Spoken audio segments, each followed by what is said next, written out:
காதலி கர்ப்பமான சமயத்தில் வேறொரு பெண்ணை மணந்ததால் நடந்த அதிர்ச்சி சம்பவம். சென்னை ஆலந்தூர் அருகே வசித்து வரக்கூடிய ரிஷி ஜோதிகுமார் என்பவர் நீலாங்கரையில் உள்ள தனியார் மருத்துவமனையில டெக்னீஷியனாக வேலை பார்த்து வராரு. இவருக்கு மற்றொரு ஸ்கேன் சென்டரில் வேலை செய்யும் இளம்பெண் ஒருவருக்கும் இடையே பழக்கம் ஏற்பட்டிருக்கு.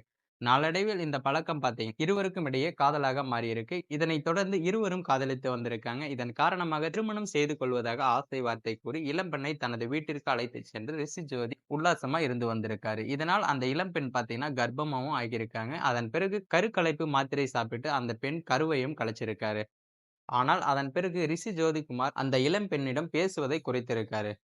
மேலும் தன்னை திருமணம் செய்து கொள்ள அந்த பெண் கூறியதை ரிஷி ஜோதி மறுத்திருக்காரு. இதனால் அந்த பெண் மிகுந்த மன உளைச்சலுக்கு ஆளாகி திடீரென ரிஷி ஜோதிகுமார் வேறொரு பெண்ணை திருமணம் செய்து கொண்டதும் தெரிய வந்திருக்கு. இதனைத் தொடர்ந்து ரிஷி ஜோதிகுமார் தன்னை திருமணம் செய்து கொள்வதாக கூறி தனிமையில் இருந்துவிட்டு தற்போது வேறொரு பெண்ணை திருமணம் செய்து கொண்டது குறித்து புகாரும் அளிச்சிருக்காங்க. இந்த புகாரின் பேரில் வழக்கு பதிவு செய்து பரங்கிமலை அனைத்து மகளிர் காவல் நிலைய போலீசார் விசாரணையும் நடத்தி வருகிறாங்க. இந்த விசாரணையில ரிஷி ஜோதிகுமாரை கைது செய்து இப்ப சிறையிலும் அடைச்சிருக்காங்க. இந்த சம்பவம் பார்த்தீங்கன்னா அந்த பகுதி மக்களிடையே பரபரப்பை ஏற்படுத்தியிருக்கு. மேலும் இது போன்ற வீடியோக்களை உடனுக்குடன் காண மறக்காம நமது சேனலை சப்ஸ்கிரைப் பண்ணுங்க. நம்ம போடக்கூடிய வீடியோ பிடிச்சிருந்தா மற்றவங்களுக்கும் ஷேர் பண்ணுங்க.